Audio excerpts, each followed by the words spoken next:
Yeah, this game was weird.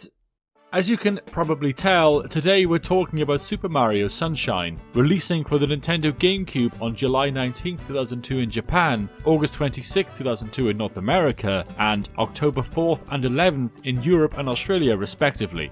Super Mario Sunshine was the bouncy plumber's second blockbusting foray into the third dimension, following the N64 release, the aptly named Super Mario 64.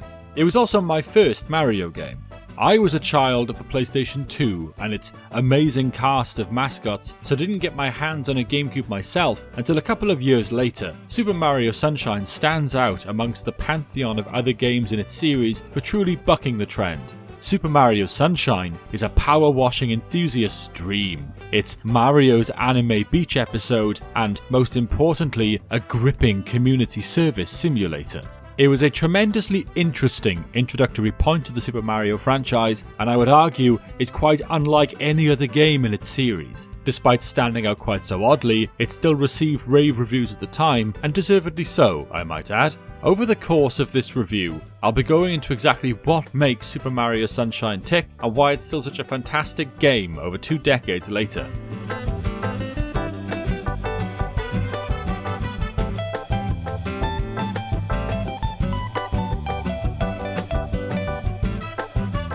The plot of Super Mario Sunshine takes a different direction from its peers. Instead of Bowser immediately showing up and spiriting the princess away, you instead join Mario and company thousands of feet in the air as they make their way to the tropical land of Isle Delfino. Princess Peach notices something amiss on the local broadcasting service but feels no real need to say anything because I'm sure there is nothing to worry about. The plane must make an abrupt landing when the pilot gets a hold of the state of the runway, covered as it is by some mysterious pulsating goop. One quick acquisition of a sentient water jetpack later, Mario cleans up the mess, saving the day once more. You'd think the locals would be grateful, right? Nope. It is at this point that the Plod turns up, taking Mario into custody. In a classic case of mistaken identity, he's promptly charged in a blatant kangaroo court with the heinous crime of gooping up Isle Delfino, to such a point that even the local sun has somehow almost gone out. His sentence? Community service, to clean up the mess that he's supposedly unleashed upon Isle Delfino and its gormless inhabitants. This is naturally a very innovative start to a Mario game. For once, it is not the princess that must be saved, but your own good name. Though, naturally, the princess is also promptly captured too, not once, but twice. But I wouldn't worry. I'm sure she's used to it by this point.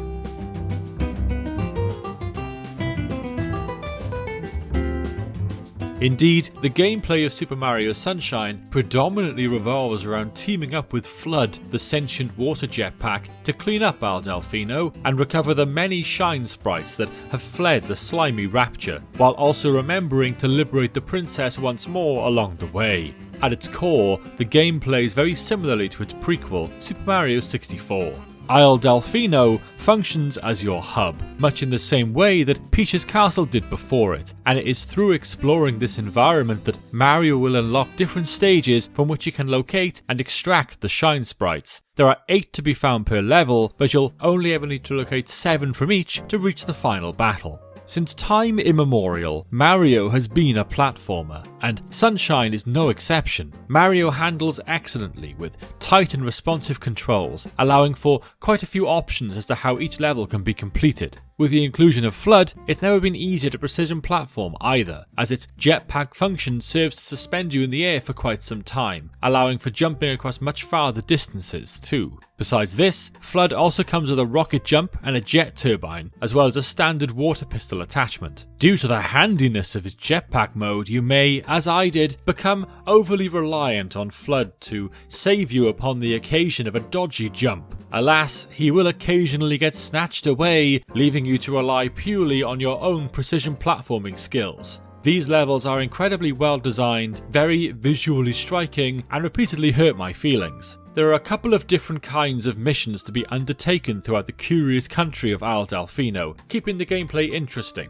Naturally, there are simple collection quests, taking the form of having to locate 8 red coins in a level, which will promptly reveal the local shine sprite. Additionally, Super Mario Sunshine features several boss fights, some with gnarly weaknesses here and there. However, I must confess that I do find that the Gooper Blooper fight is a little overused, occurring on 3 separate occasions, twice within the same location. At least one mission per world is usually dedicated to a particular secret area, upon finding which unlocks a bonus platforming stage that you must perform without Fludd. These are usually the most difficult levels in my opinion. As previously mentioned, you'll only need to reach and beat the 7th level of every location to unlock the final battle. This is because the 7th stage is always a chase sequence, in which you must hunt down and intercept the apparently hydrophobic imposter Mario, the charlatan who's been responsible for dropping you into this mess in the first place.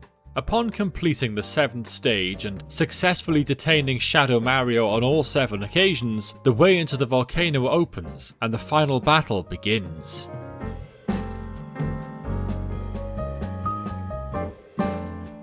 In the meantime, let's focus on the world of Al Delfino itself. Initially presented as a holiday resort before becoming your gilded cage, the island is indeed beautiful and very pleasant to look at, or the bits not covered in paint anyway. Typically, in a Super Mario adventure, you can usually expect the same kind of level progression. You'll have your temperate, desert, ice and lava worlds, to name a few. Now, you may wonder if Al Delfino is somewhat more limited, considering it's largely grounded to one location, and I'm here to assure you that those fears are thankfully unfounded. Super Mario Sunshine does a lot with one theme, meaning that each of its 8 areas are completely unique from the others. Delfino Plaza functions as the main hub and is the most metropolitan zone. Here you'll find gateways to the other 7 areas, as well as a handful of hidden shine sprites. Bianco Hills will be the first proper level you unlock and functions as a nice chill mountain town, complete with a cute little village and several windmills. Rico Harbour is a much busier location, functioning as Al Delfino's main port, with many vertical sections for the prospective platformer to pounce around on.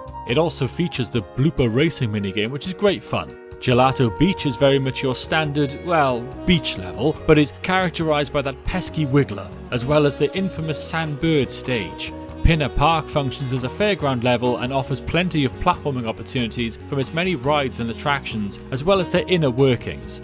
Noki Bay is a stunning little cove, masked from the rest of the island by its tall cliff faces, offering many opportunities to be scaled. It also has a rather fun minigame in the form of eel dentistry. Up next is Sirena Beach, and perhaps my favourite location in the game.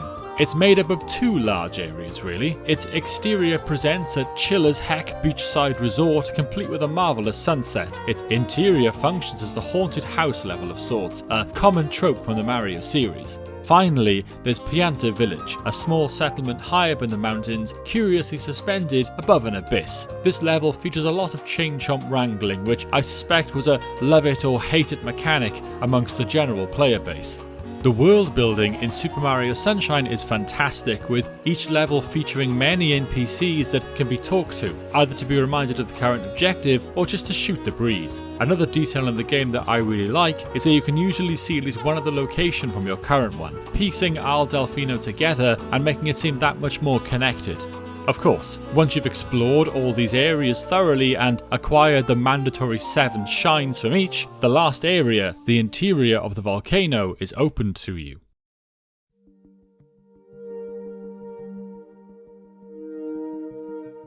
Upon returning to Delfino Plaza after dropping Shadow Mario for the 7th time, you'll note that it's distinctly soggier than the last time you were there. Indeed, the pesky varmint has flooded the place, presumably devastating the local economy, ruining homes and endangering the lives of hundreds. Fortunately, you don't need to worry about that, as it also makes it conveniently easier to chase Shadow Mario into the bowels of the volcano. This is your final platforming challenge, and it certainly lives up to it. not only are there several challenging platforming segments, but also a boating section, which requires you to make use of the largely good physics engine, propelling yourself in such a way that you can avoid a nice warm bath in molten hot magma. Finally, you'll ascend toward the top of the volcano, where the final encounter begins. Upon reaching the top of the volcano, you'll find a gargantuan Bowser, Princess Peach, and Bowser Jr. all hanging around in a hot tub. Oh, did I mention that Bowser Jr. was Shadow Mario all along? Did I also mention that Bowser Jr. was under the impression, courtesy of his dad, that Princess Peach was his mother? I genuinely have no idea how he thinks that would have worked, particularly in Bowser's current form, other than it must have involved a ladder or two. I told you this game was weird. Thankfully, several well-placed butt dives later, and the hot tub plunges to the earth, taking Bowser and Jr. with it as Peach floats down gracefully. For a second, it even looks like Fludd has bought it, but thankfully he lives. Bowser and Jr. also get away, setting up the events of Super Mario Galaxy, in which Bowser just straight up launches an armed invasion of Mushroom Kingdom. So much for subtlety. Thankfully for today, Bowser is beaten and the holiday is saved, with Mario's good name also being cleared. To celebrate, you can get yourself kitted out in some sweet new threads and shades before cleaning up the rest of the missing Shine Sprites.